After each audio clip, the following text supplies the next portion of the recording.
And now, please welcome the First Lady of the City of New York, Chirlane McCray.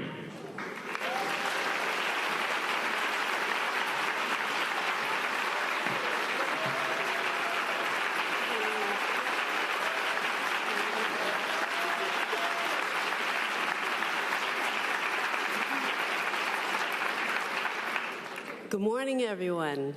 Good morning. And welcome. I'm so happy to be here today. Now, as many of you know, this is a very big year for our family. In June, Dante, our very tall baby boy, will graduate from Brooklyn Tech.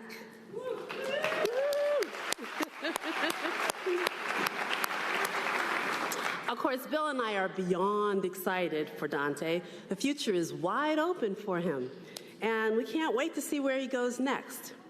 But to be honest, we're also a little sad. Dante's graduation means the end of a journey that began before Dante and his oldest sister, Kiara, were born. Bill and I always knew that we would send our kids to public school. That was just a given. One of the reasons both of us moved here was because of New York City's exciting diversity.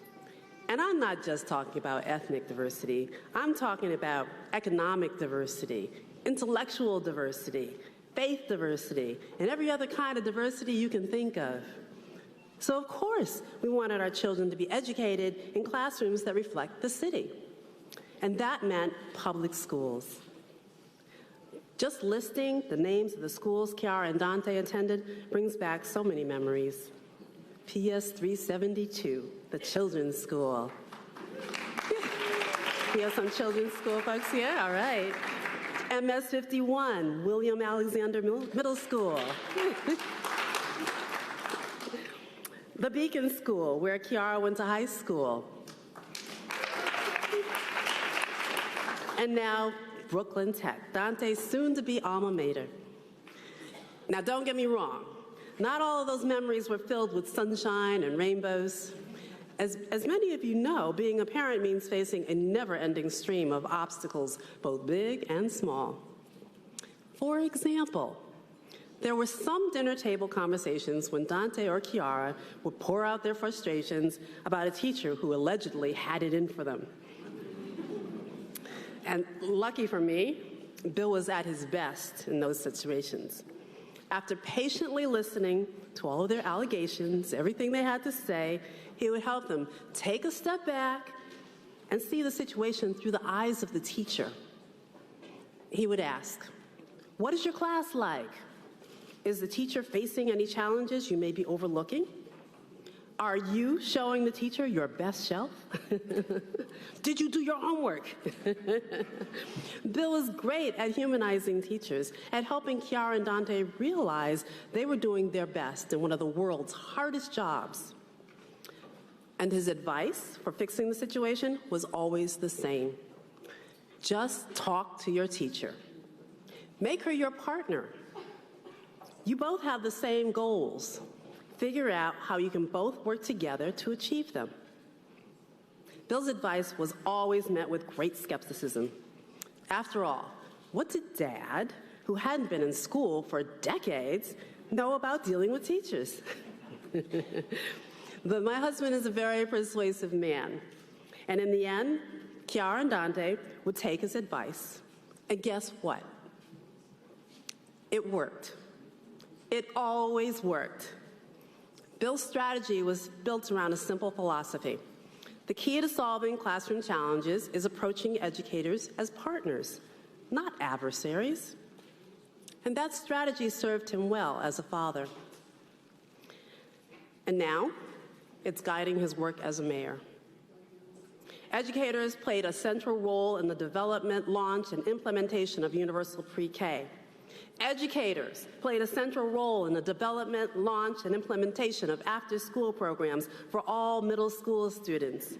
And I know educators will play a central role in this administration's campaign to build a public school system that works for all of our children.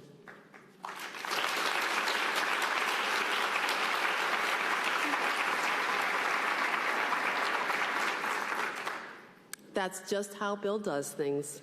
Always has, always will. So it is now my pleasure to introduce the best dinner table diplomat I know, the mayor of New York City, Bill de Blasio.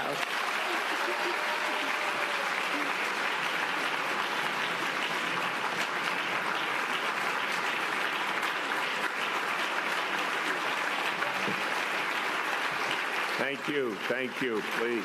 Thank you. Thank you so much. Thank you, everyone, for being here on this historic day. And now you have further proof of why I am the most blessed man in New York City to have Charlene McRae for a wife, a partner in all I do. And as our First Lady, she is speaking so powerfully to what we need to do to bring this city forward. And she gives of herself, her time and energy to make this city a better place. Let's thank her for all she does for the people of this city.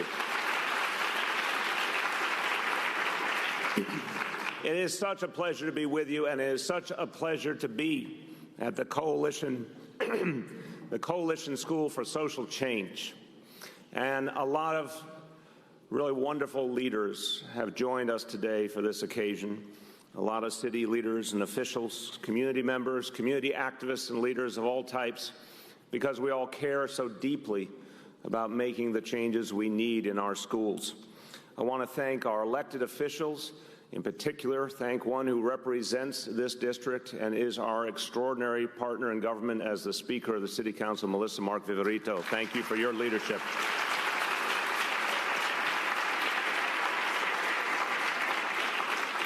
And I'd like to thank the captain of this ship here at the Coalition School, Principal John Sullivan, for the extraordinary work he does. Now, this school's in the heart of East Harlem, one of the great communities in New York City, a community full of enormous pride and energy. You can clap for East Harlem.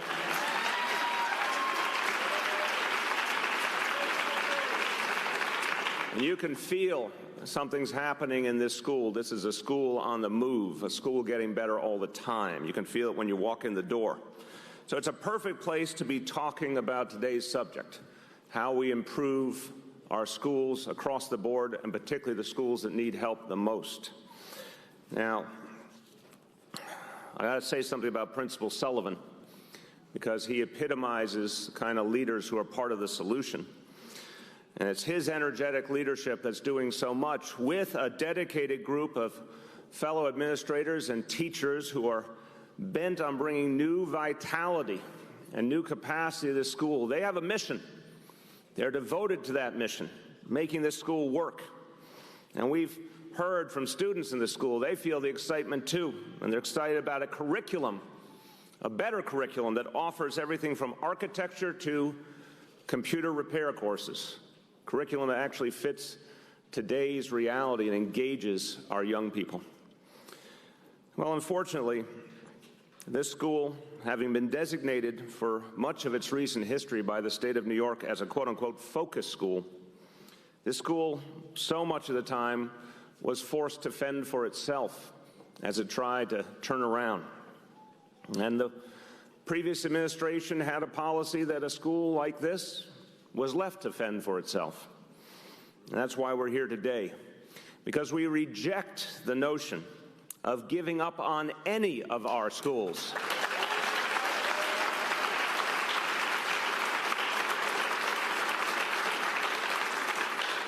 And we reject the notion of giving up on any of our children, because we cherish each and every one of them. That belief led me to choose, for the first time in a generation, not only an educator, but an educator who started as a New York City public school teacher and worked her way all the way up to chancellor, and she is doing an amazing job, our Chancellor, Carmen Farina.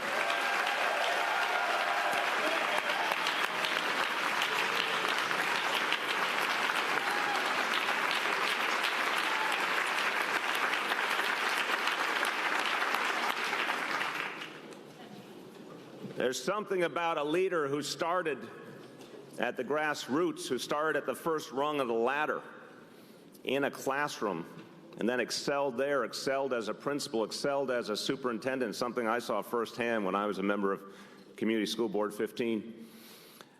This is a leader who really understands this work, who has a lot to teach about this work, who can lead her troops into battle because she's done every single thing there is to do in education. And she knows so much about how to turn around schools. And it comes down to believing in them and supporting them. And that's what today is all about. Today we're going to announce a bold new plan for turning around schools that are struggling in this city, for not giving up on them, in fact, giving them what they need to succeed. But before I get into the details of this plan, let me just offer a couple of personal observations, and I want to first take you back to the starting point. Charlene and I know when so much began for us. It was one day, it was December 6, 1994. Not a particularly historic day in the history of the world, but for the Blasio family, a day when everything changed for the better. That was the day we first laid eyes on Kiara.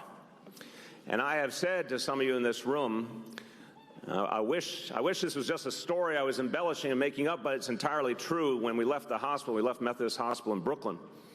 Various nurses and social workers went over their checklist, and they were very adamant that we had to have a car seat to bring Kiara home in. And we did have our car seat. Check, we had that. Strapped her into a car seat, got her home. Come in the door of our apartment. We put her down on the couch. We looked at her. Now, we realized they had not given us a manual for how to be a parent. So Charlene and I looked at each other, and literally a moment, we didn't even have to say the words. We both were thinking at the same time, what do we do now? And we had to learn. But what we felt was what parents have felt throughout time. We felt that love, that absolute and total commitment to our child. We didn't know what the next steps were. We just knew we had to find our way. We had to be there for our daughter. She was the center of our life. We felt love, we felt hope, we felt pride, we felt panic, I assure you. But we knew we'd find our way through together. At that moment, when you realize you're responsible for someone else's life, everything changes. Your focus changes. Your understanding of the world changes. There's now someone whose future you care about even more than your own. It affects the way you see the world profoundly. If I had to trace my deep, deep belief and interest and concern for public education to the day it became truly personal, it became a mission. It was December 6, 1994. I'm proud to say that since that day, I've tried to do all I can for the children of this city. And today we're going to announce even more steps to give them the support they deserve, because everybody in this room who's ever had that experience of looking at that child for the first time knows that's the day when total commitment pervades you. That's the kind of total commitment we need towards every child in this city, no matter what neighborhood, no matter what the situation in their school today. That total commitment to each child will make the difference for this city.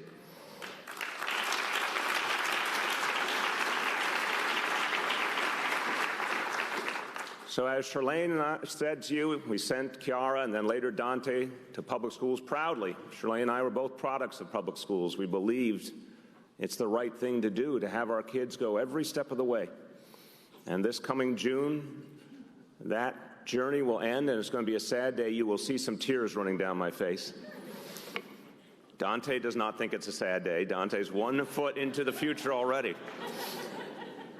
But I know what I'm going to be like that day. But once we became public school parents, we got involved. I served on the school board. Charlene and I went to PTA meetings, and we went to parent-teacher conferences. We went to plays. We went to everything we could. Like so many hundreds of thousands of parents in this city, despite all the challenges of their lives, despite, in a lot of cases, not one job, but 2 jobs, maybe more, they find a way to keep supporting their kids, to keep being there. And in the process, I learned so much about our schools, our principals, our teachers, our crossing guards, our custodians, everyone who makes up the school community, everyone who supports our children. And I stand before you as the first mayor in the history of New York City to serve while having a child in public school.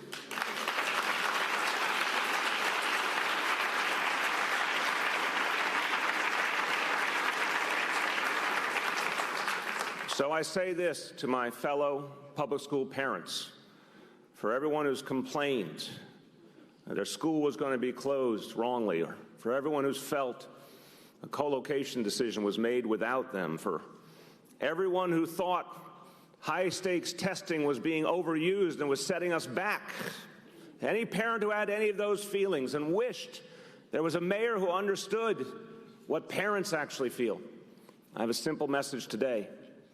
Now is our time.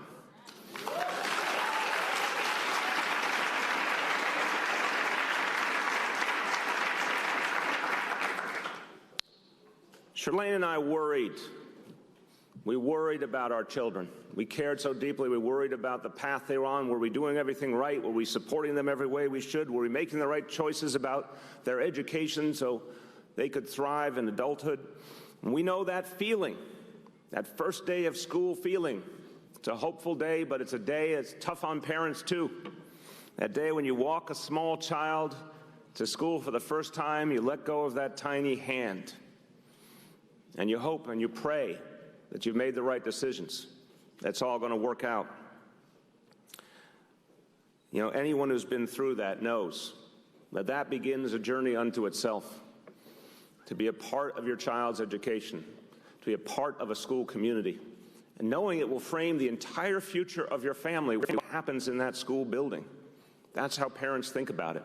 They know how high the stakes are. They know what really matters. What happens in that building will determine their child's future, the future of their entire family. That's how important it is. We get it. We lived it. We understand it.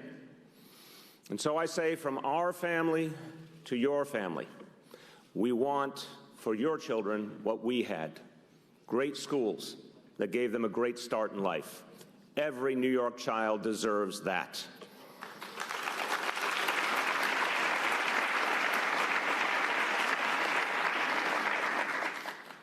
Now, as public school parents, Charlene and I came to know very personally what it meant when parents were involved in their school, when they're involved in their child's education, very directly, very energetically, very purposefully, when the school supported parents in every way to have the biggest impact they could on their child's education. And we knew the future of public schools in this town would only work if there was a firm commitment to making parents our partners in the process of educating our children.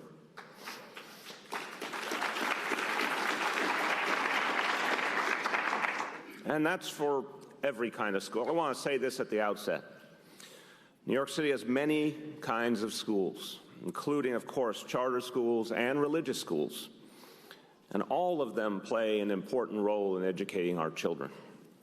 And we want to support all of them. We want to support all the children who go to these schools. But today I want to focus on our district schools. Today I want to focus on the schools that educate the vast majority of our children, the schools that will determine the future of New York City. Our district schools are the core of how we educate our children in this city, and getting it right with our district schools literally will determine our future.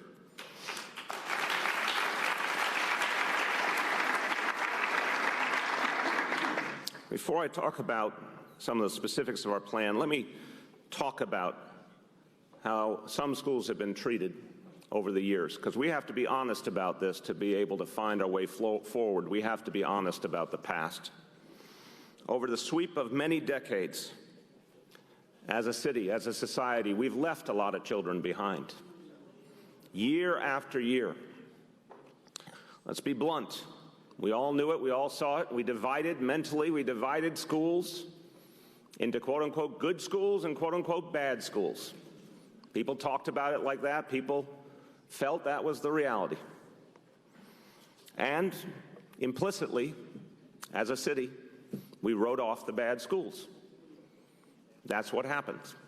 They were left in the situation where they couldn't succeed.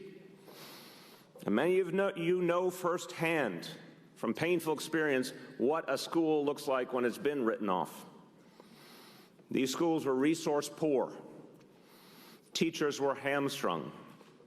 The best teachers generally didn't want to work in these schools. Parents were shut out of the process. And these schools, the people who worked in them, the principals, the teachers, the parents, they felt put down. And in fact, they were put down. They were put down by a number of circumstances. Sometimes they were even put down by leaders in this town. Sometimes they heard the voice of mayors saying there was something wrong with them. Sometimes even school chancellors. And it didn't help them move forward to hear those negatives time and time again. We know something about life. We know what language means. We know a can-do attitude leads to success. We know a can't-do attitude ensures failure. For so many schools that were struggling already, that can't-do attitude stood in their way. And we weren't just writing off a building. As a city, we were writing off the kids who went to that school.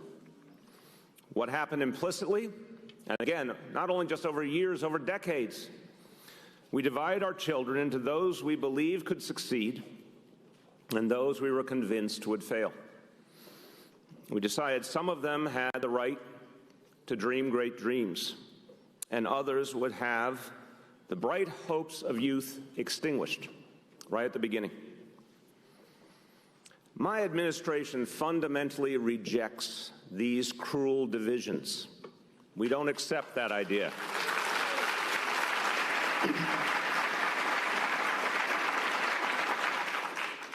And we don't only reject those divisions because they are morally wrong.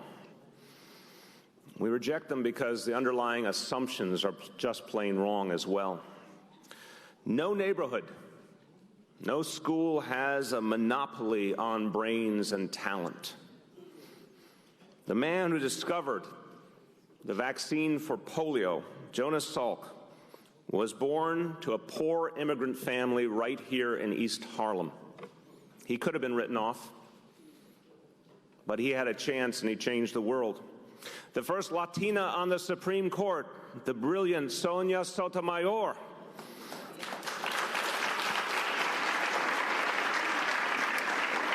grew up in public housing in humble circumstances in the Bronx's Soundview neighborhood. She could have been given up on, but she had a chance, and look how far she went for all of us. The person who helps save the world from global warming could be enrolled in a pre-K in East New York right now.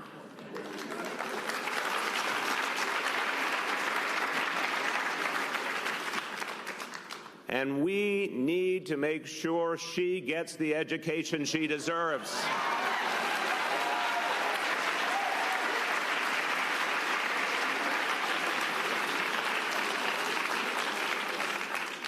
We need to reform this school system so every neighborhood has high-quality schools. Every school is one that parents would want to send their children to, not tolerate, would want to send their children to. And every child receives the education he or she needs to succeed in life. In other words, we need a school system literally equally committed to the success of each and every child, to the success of all. And if you know something about this administration, you know one thing we feel on education and a lot of other areas: we cannot wait. The time to act is now. I have talked a lot about the tale of two cities. And the story I've just told you sadly fits squarely in that history, in that narrative. We've said the mission we came here to achieve is to create one city rising together. And to get there, we have to create one school system rising together.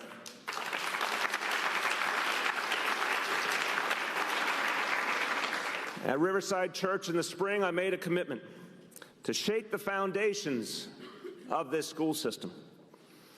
Because in education, you have to get to the heart of the matter if you're going to make change. And nothing is more foundational than early childhood learning.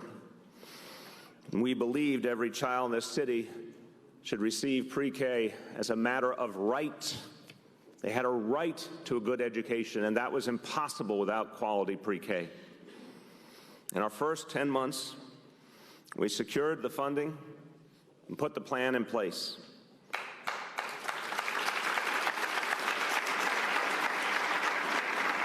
And I want to thank so many people in this room who gave so much of themselves, who traveled to Albany a number of times because they knew this would be a game changer for our children. And we succeeded. As a result of the efforts of so many people here and so many parents, so many citizens all over this city, every 4-year-old in New York City will get full-day, high-quality pre-K guaranteed.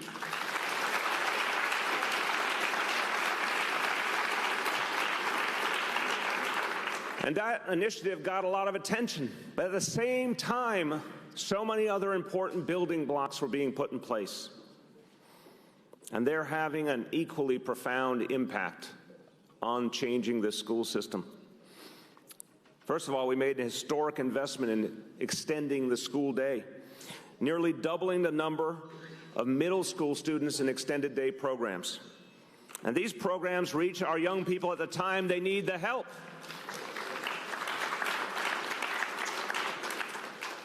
I like to say, I think a lot of people in this room can relate to this phrase, Charlene and I are recovering middle school parents.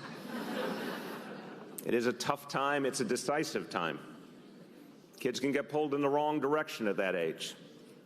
But if they're in the school building, or if they're in a community setting, getting that extended learning, 3 more hours a day, they're safe and secure, and they're growing, and they're on the right path. We owe that to them.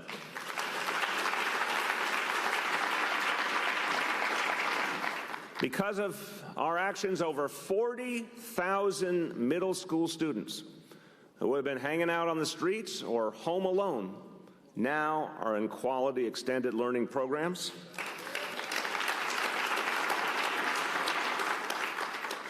They're getting high-quality academic enrichment. They're getting tutoring. They're getting homework help. They're getting excited about themselves and their futures. And that's opening doors to even more learning up ahead.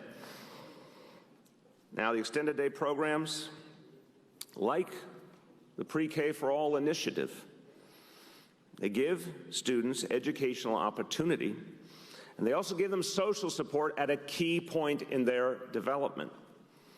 They put them in the position to succeed. We actually are giving them the foundation to succeed. We're not holding it back from them and then wondering why they fail. We're giving them the foundation to succeed.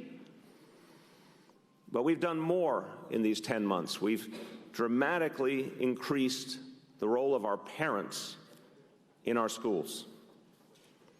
And there is a basic principle that every parent understands.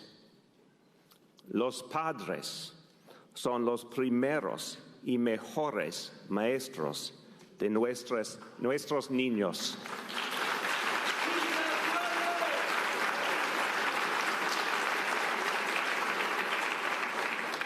Parents are our children's first and best teachers. Las escuelas funcionan mejor cuando los padres se sienten bienvenidos, cuando están involucrados y cuando pueden participar en la educación de sus hijos.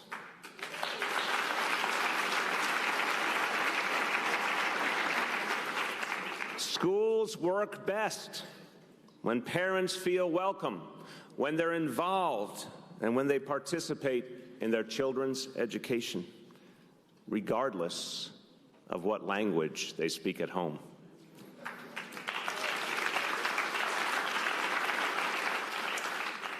Our new teachers' contract builds in more time for teachers to reach out to parents. 40 additional minutes each and every Tuesday for face-to-face meetings, phone calls, emails, and the extra time makes an enormous difference. I'll give you the example. PS 149 in Jackson Heights. You can clap for Jackson Heights. Parents used to have to wait until November each year to meet their children's teachers if they had the chance to meet them at all. And because teachers did not have to stay as late under the old contract, meetings had to occur during the school day when many parents simply couldn't get there. Let's look at the change that's happened this year. This year, thanks to the new contract, PS 149 held a family night. Check out this response. 700 parents and caregivers attended that family night.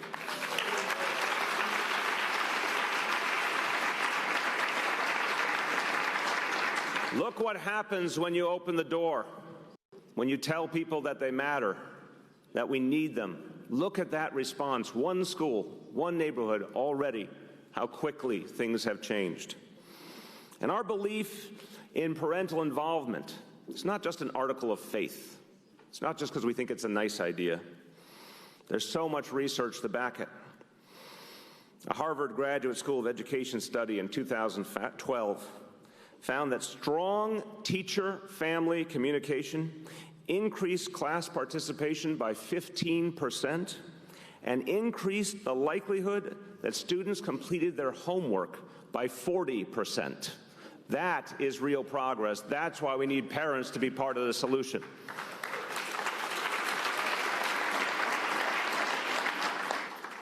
Thirdly, we have greatly expanded teacher professional development. This is something our chancellor believes in so foundationally. Since June, and look at the level of response to what is a brand new initiative. Since June, we've had more than 13,000 participants in teacher training sessions and other sessions for other professionals in our school. 8,000 of them teachers, 13,000 overall, and professional development sessions to make themselves stronger and better. Look at the response when you give people a chance to get stronger, to do a better job. Look at the pride. Look at the commitment. Fourth, we have created a new and more innovative kind of school. And you're going to see hundreds of these schools. They're known as PROS schools. It's something we're very proud of.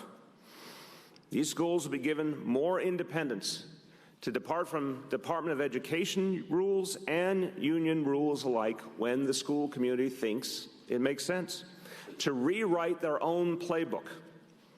It'll affect everything from teaching methods to hiring decisions. It will allow these schools to adapt their approach to what works for their community.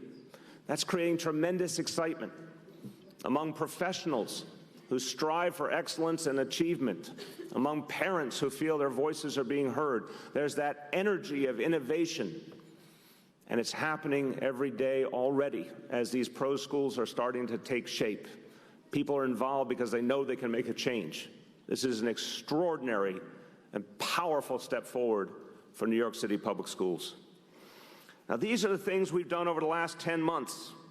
They're having a real impact already. They're having an impact right now on the quality of teaching and on the connection that our students and our families feel to our schools. It's part of reimagining the way we educate our children. And we've put down a foundation now that everything else will build upon. So now it's time to tell you about what's coming next. We're making a major commitment to a model we believe will improve education citywide. We think this is the shape of things to come. And we're going to make it a centerpiece of our major new initiative to turn around struggling schools. The model I'm referring to is community schools.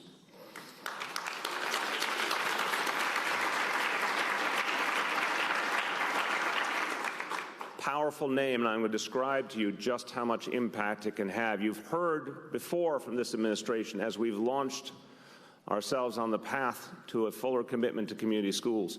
You're going to hear today the particular impact they can have on schools that are challenged. We're going to be using the community school model in a much bigger way because it embodies our values, because it's an entirely different approach that succeeds because everyone has a stake. Everyone is called to the mission together to help our children. And the difference will be seen in our children's ability to succeed and achieve. So what are community schools? Well, they're schools that have been spoken about in terms of a very simple philosophy. Quote, whole child, whole school, whole community. Whole child means that we focus on all of a child's needs, not just the academic needs, which are crucial, but all of their needs. That means we address a child's mental health, physical health, social and emotional well-being. We look at the whole child. We figure out what will help that child to grow and succeed. And these schools are ready to address a range of problems, including some problems that occur at home and come with the child to the classroom. As our chancellor says so powerfully, if a child is hungry, she cannot focus in school. That's why community school might have a food pantry for students' families who need more so their child will be well nourished each day. A parent who doesn't understand English can't help a child with their homework.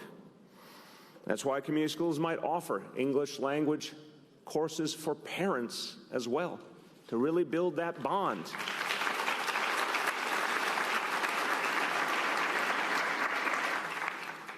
Children of all types, of every background, every neighborhood, come to school, and some of them have mental health challenges, and so many times they're not found in time, or they're ignored, or they're misunderstood.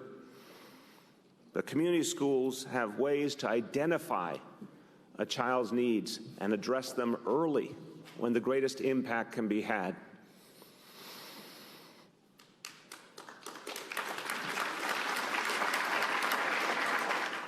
The second part of the community school philosophy is whole school. This is the idea that principals, teachers, parents, everyone who works in the building should work as close partners to address the needs of all kids, from the valedictorian of the class to the child who's struggling the most, that everyone is in it together. In the past, parents were often only invited to school when there was a problem. The only time you got that call was when something was wrong. They weren't treated as stakeholders who were part of the solution. Community schools see parents as collaborators every step of the way.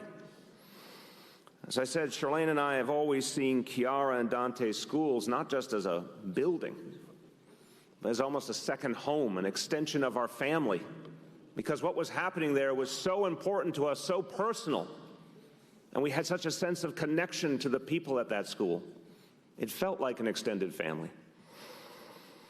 The community school model gets that and believes that parents should not only be included, they should feel at home in the school. They should feel that they are part of it. The third principle, whole community. It means that community schools have strong connections to their neighborhoods. Now look, over the years, some schools fell into the trap of shutting themselves out from the neighborhood around them, acting like self-declared islands. Community schools are neighborhood hubs with activities that bring everyone in.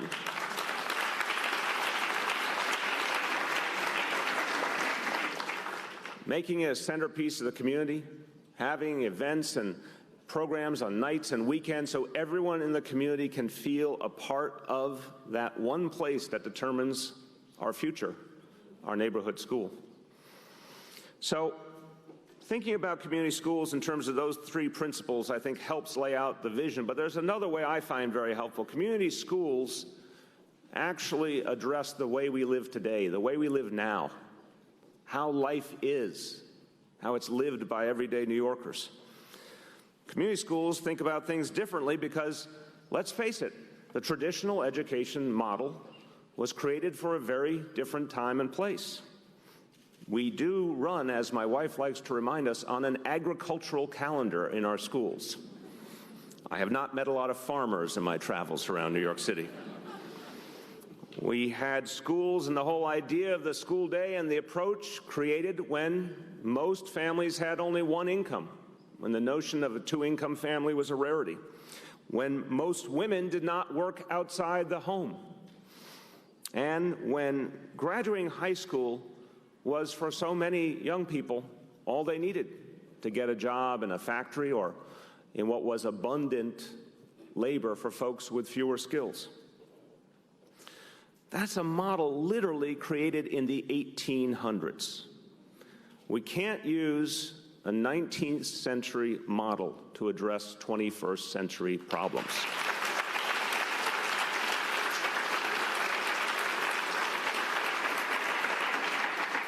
So community schools update the whole approach. They think about people's lives, their schedules, their realities, and how to bring everyone to the table for a common goal. And they prepare students for today's jobs because they recognize kids need a lot more support, a lot more preparation for an economy that demands more.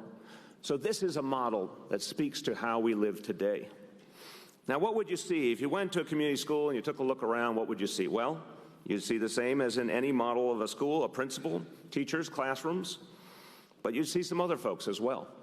You might see doctors, you might see nurses, you might see psychologists, all of them there to address the whole range of our children's needs, helping them identify challenges and working on them at the core. Some of these challenges are very small but very critical, like a young boy who's having trouble seeing the board and no one knows it. All he needs is eyeglasses to succeed in schools. But if we don't catch that problem, it will magnify many times over through that child's life. Sometimes it's as simple as getting a child a pair of eyeglasses. That will help change their future.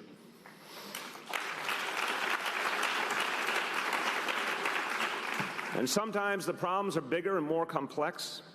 A great example of addressing some of the bigger challenges you can find at PS 78, the Stapleton Lighthouse Community School in Staten Island. That school makes mental health a priority. It has a behavior intervention team with guidance counselor, psychologists, and social workers, as well as staff from 2 nearby mental health clinics.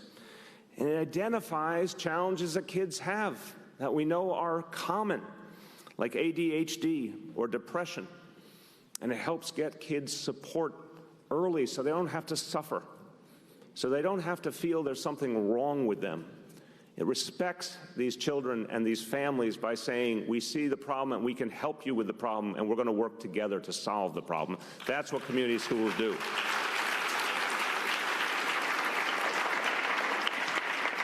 So now I'm going to continue our tour of a community school. I know you can see it in your mind. What else will you see? You will see parents. You will see a lot of parents.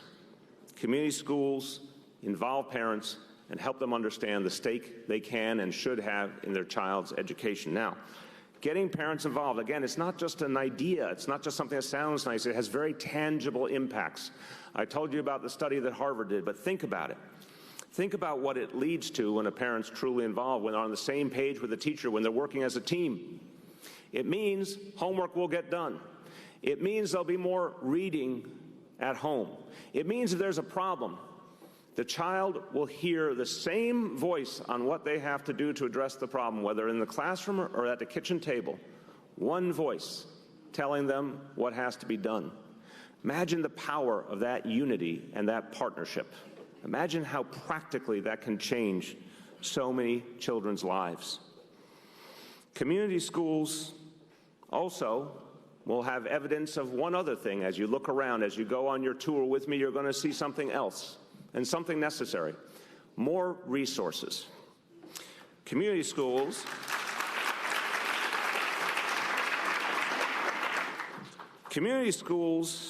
understand that a lot of people in the city care particularly deeply about our children and about our schools. It's something I've found across every part of the city. One of the things that draws out the greatest generosity and commitment from New Yorkers is our children.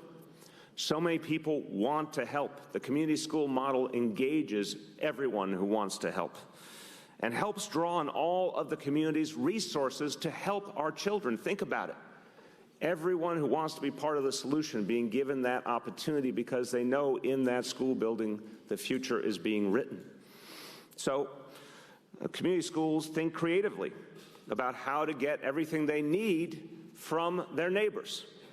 One newly designated community school on the Lower East Side got Lowe's to donate a washer and dryer for parents to use. The washer and dryer, talk about the basics here. The washer and dryer helps ensure that even the poorest parents can send their kids to school in clean clothes they're proud of. And that says so much to both the parents and the children. And in the process, the parents get a little more comfortable with coming to the school and participating and supporting their child's education. But look at all the other sources of support and generosity. At that same school, NYU School of Dentistry comes every week to do checkups and cleanings for the kids right there in the school. And the creative artists agencies, the big talent agency so classic as a New York business, gives children who are living in temporary housing, and that's sadly a lot of our children. It gives them backpacks and Thanksgiving dinners for families and holiday presents so they can feel good about themselves, so they can enjoy what so many other children enjoy. Think about all these partners coming together. A lot of community schools work with local businesses, with civic groups, with museums. They create much more than you could ever have in a traditional school. You know, think about the idea. Everyone contributes each in their own way to bring up everyone's children. Reminds me of an former employer of mine who used a phrase she liked a lot, and I think the phrase was, "It takes a village to raise a child." Community schools understand that even in an ever more modern, complex world, that notion of the village, that core notion of the role that the neighborhood can play, it's actually more powerful than ever. It's more needed than ever. And community schools tap into that. Now, I've told you what a big part of our reform community schools will be, and they will in time be felt all over, seen and felt all over this city. But we're going to, in particular, use community schools as a tool for helping the schools that need help the most. And I told you at the beginning I wanted to tell you about our plan to turn around struggling schools. Again, community schools will be a part of it for sure, but there's going to be a lot of other components as well. Today, I'm announcing a $150 million initiative. $150 million initiative. Now, it has a formal name. The official name is the School Renewal Program. But I have a name that I use for it because I want to be blunt about what our mission is. My name is simpler. It's No Bad Schools. That we will no longer tolerate bad schools. Because this is what it's all about for all of us, ensuring that every child goes to a school that works. Now, bad school, as I indicated earlier, it's not a formal educational term. But again, it's a reality so many people feel in the city. So many parents, so many kids use that phrase. And that's been going on for decades. So I'm going to use the exact same phrase to emphasize the change we must make to get us to the day where no one wants to use that word again because they see progress in each and every school. You know, these schools that I've talked about having struggled for so long, they knew what they were up against. And even in those struggles, a lot of good people tried their best. A lot of good principals and teachers, a lot of truly devoted parents and school staff, they kept fighting even when they felt the odds were against them. But they shouldn't have had to feel the odds were so much against them. They shouldn't have had to feel so alone. Today, we change that. We identify 94 struggling schools around this city, and we're going to lay out the kind of support they deserve and which will be guaranteed to them.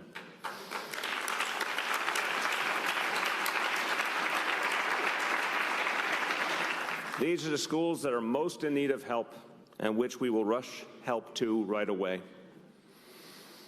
and the kind of schools that were written off in the past.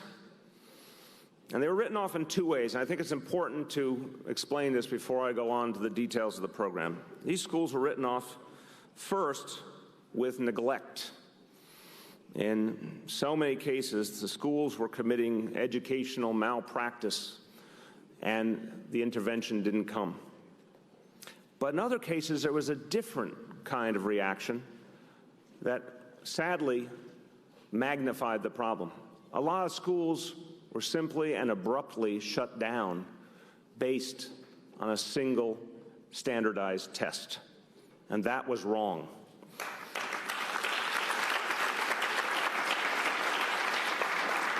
And there was not an effort to save them and turn them around that really could have made a difference. So the closing of the school added insult to injury, because after years of neglect, not even being given a chance to succeed, a school that the community, of course, was attached to, because every neighborhood's attached to its schools. Every neighborhood wants to see the school succeed. Every parent tries in every way they know to make the school succeed. But after years and years of neglect, suddenly there's a termination notice. It wasn't the parents who failed. It wasn't the teachers who failed. It was the city government that failed. It failed all of them.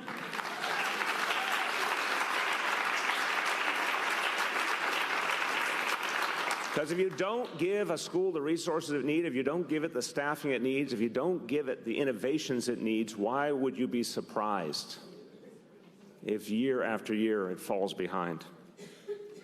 And then the schools were phased out. They had fewer resources still as they were being phased out, fewer services, fewer supports, particularly for kids with special needs. And then those kids were victimized anew by being treated as second-class citizens in the middle of a phase-out. So we gave up on even more kids, adding another layer of tragedy to this story. So we're going to do something different. We're going to do something that bluntly has rarely been tried. We're going to give these schools the tools they need to succeed, plain and simple.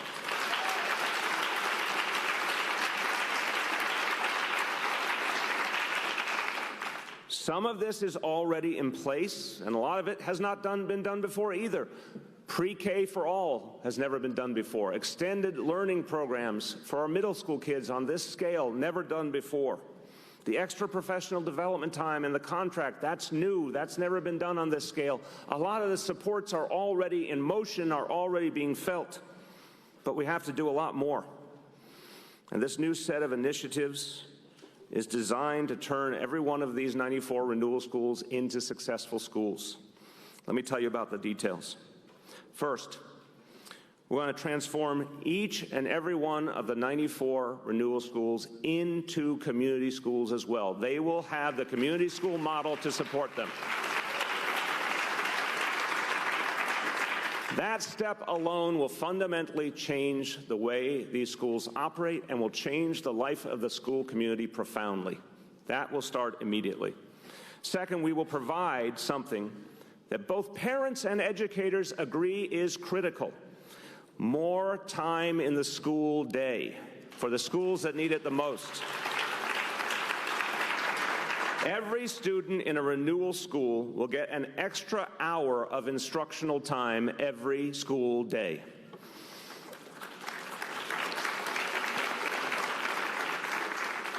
Now, let me be blunt. I know that will make a lot of students unhappy. But there's no way, no better way to get students on the right track, to help them overcome the challenges, than putting them in the classroom with a capable teacher longer each day. This is the difference maker. And in these 94 schools, it will become the reality. And these schools will also be getting extra after-school seats, so children in these schools can extend those learning days even further with after-school programs. Wherever you turn in a renewal school, there will be more and more opportunity for children to learn. In the past, there was less and less with every year. Now there will be more and more opportunity for these children to learn.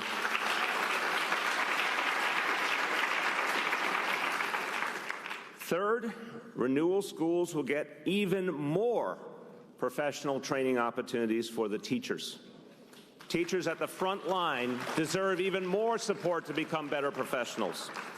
And finally, we're going to offer high-quality, academically focused summer programs at all of the Renewal schools.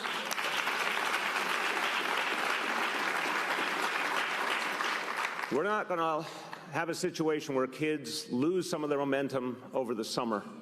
For kids who need it, they're going to be able to go straight through the summer and benefit from that continuity and get stronger with each passing month.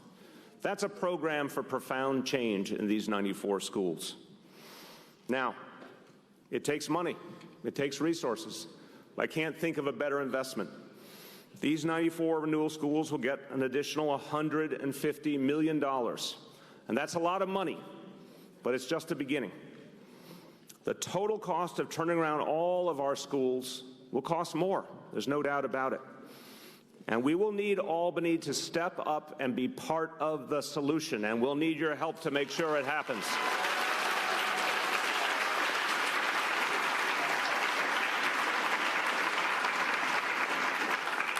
One more building block to the Renewal schools approach that I want to outline.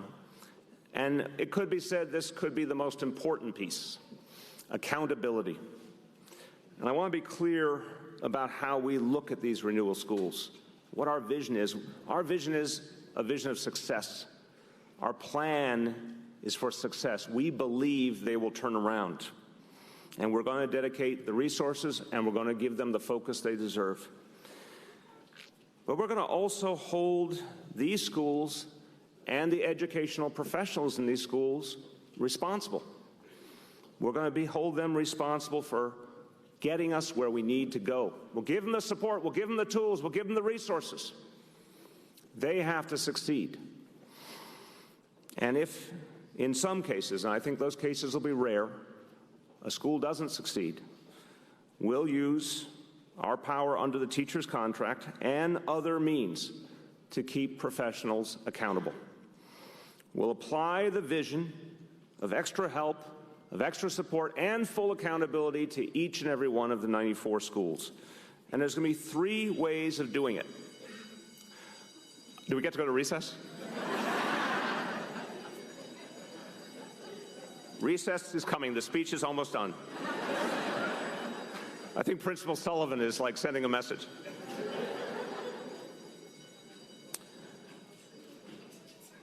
We'll keep going. Three measures of accountability. First, for our teachers. And again, as a public school parent, I have spent now the better part of 2 decades working closely with public school teachers. I have immense respect for our teachers and the work they do, and I understand how tough it is. The vast majority of our teachers are not only highly capable, they're highly committed to the work.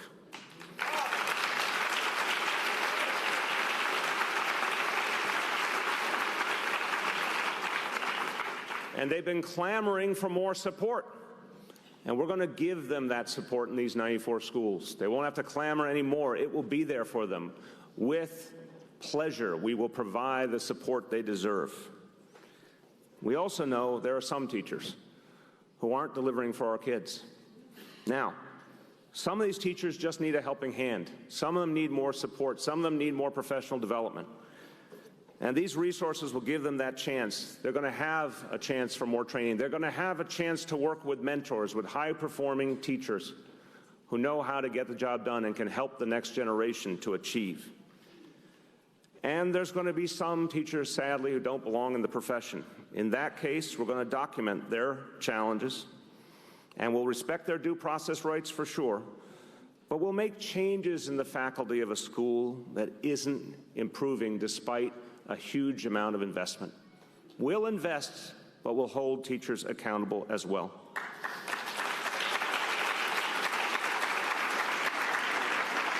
And I told you I've known a lot of teachers, hundreds and hundreds of teachers over many years I've talked to about their work and how much they care about it. And I believe the clear majority of teachers believe in the accountability because they're professionals who respect their profession. They want everyone to succeed in their profession, and they know accountability is part of that. Now, the second piece is our principals. As Chancellor Ferrigno will tell you, and she knows from firsthand experience as a teacher, a principal, a superintendent, nothing helps a school turn around more than a great principal.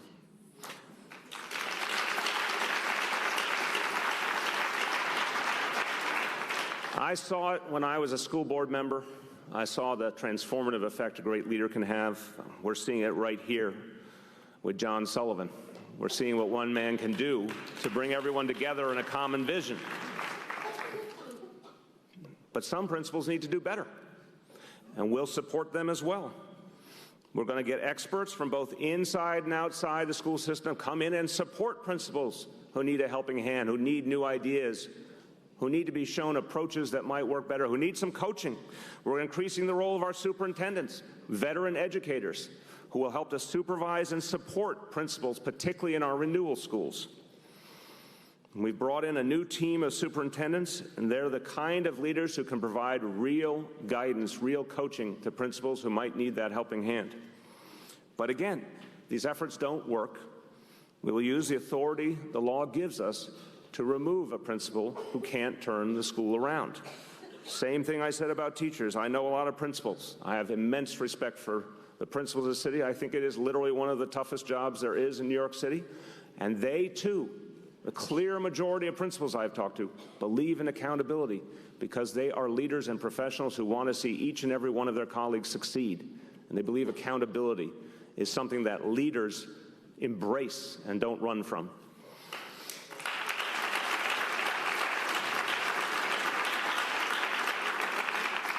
Third and finally, let's talk about the schools themselves and the accountability that we will employ with the schools. We're going to give every renewal school every chance to succeed, every chance to get better and stronger. They will have obvious and guaranteed and unprecedented support in that process. We will literally move heaven and earth to help them succeed. But we won't wait forever. If we do not see improvement after 3 years, and after all of these reforms and new resources, we'll be ready to close any schools that don't measure up.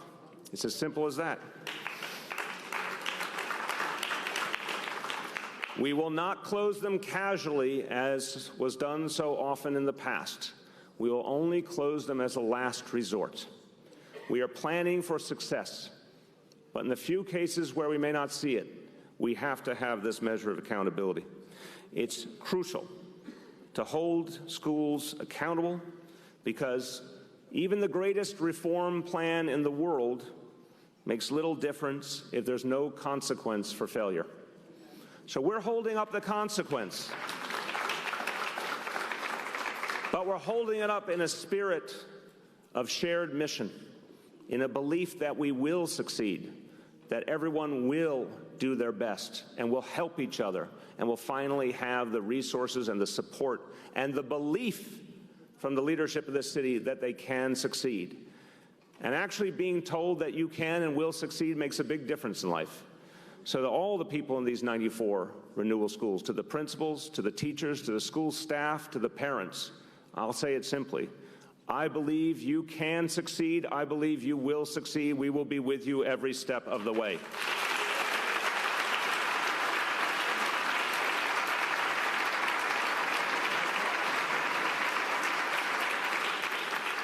These are the blueprints for reform. This is how we shake the foundations of New York City education. Our Renewal Schools initiative begins now, immediately. We've already begun taking the critical first steps. One, the Chancellor is evaluating principals and other leaders of Renewal Schools to make sure our school leadership begins improving immediately. Two, we will begin mentoring principals and increasing professional development for teachers without delay to improve instruction right now. Three, we are starting right now to recruit more guidance counselors and other staff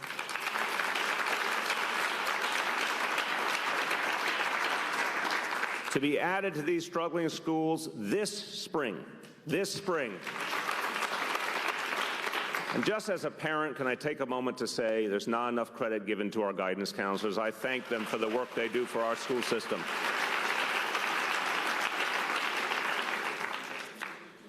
So many times along the way as a parent, I wanted the guidance counselor to tell me what to do.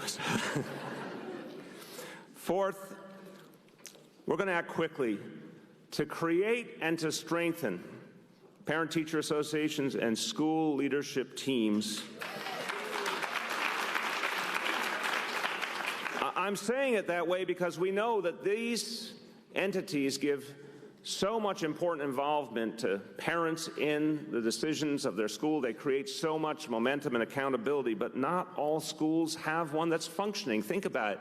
2014, in the biggest, most sophisticated city in the United States of America, and not every school has a functioning PTA. Not every school has a functioning SLT.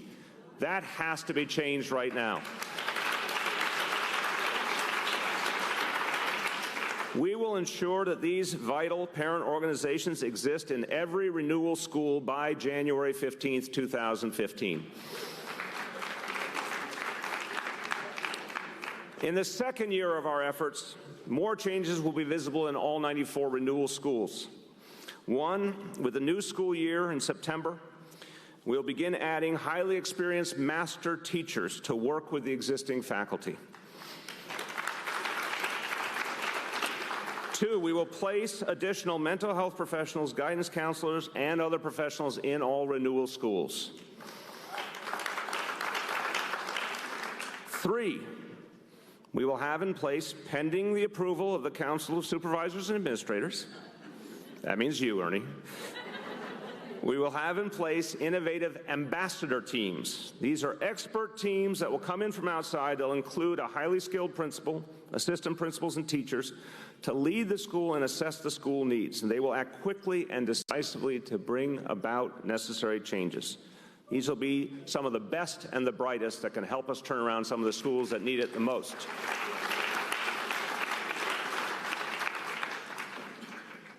And throughout it, we're going to demand progress, fast, intense progress, because we know with these supports it can be done. My impatience for change comes from a very personal place. I feel the urgency so many parents feel. I don't want this status quo to continue. We have to do something different. So I'm impatient for change. And it comes from the experiences that Charlene and I had over all those years as a parent. It comes from what we saw and felt with our own children and all the conversations we had with so many parents trying to get it right. These reforms literally come from those hundreds and thousands of moments we spend as parents realizing what each and every one of us deserves. We spent much of our adult lives as the father and mother of public school parents. It's been so much of our identity. It's been so much of what we think about each and every day. And it's what so many public school parents know. They know the kinds of changes we need. They deserve to see them take life. And parents feel that profound sense of responsibility. They want all of us in public service to just be as good as them in that sense. They want everyone to feel responsible. Parents have a total commitment to our children. Parent doesn't just hope that their child's life will turn out well. They strive, they struggle, they work at it. It's the most important thing in their world, to get that right.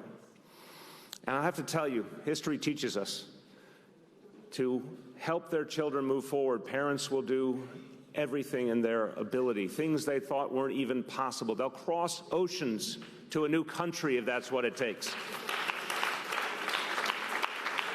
They'll put their own wishes and dreams aside. They'll save up money, not for themselves, but for the next generation. They'll even risk their own lives just to get their child something better. That's what parents are all about. It is literally total commitment. It's what Charlene and I felt that first moment we laid eyes on Kiara. Total, unconditional commitment. We felt it again the first day we saw Dante. We feel it each and every day since. And it's something that every parent in this room understands implicitly. You believe in your children. You give them that pure faith. You fight for them with undying tenacity. You want to see that same attitude, that same approach, that same energy every day in our school system, and you deserve to see it every day in our school system.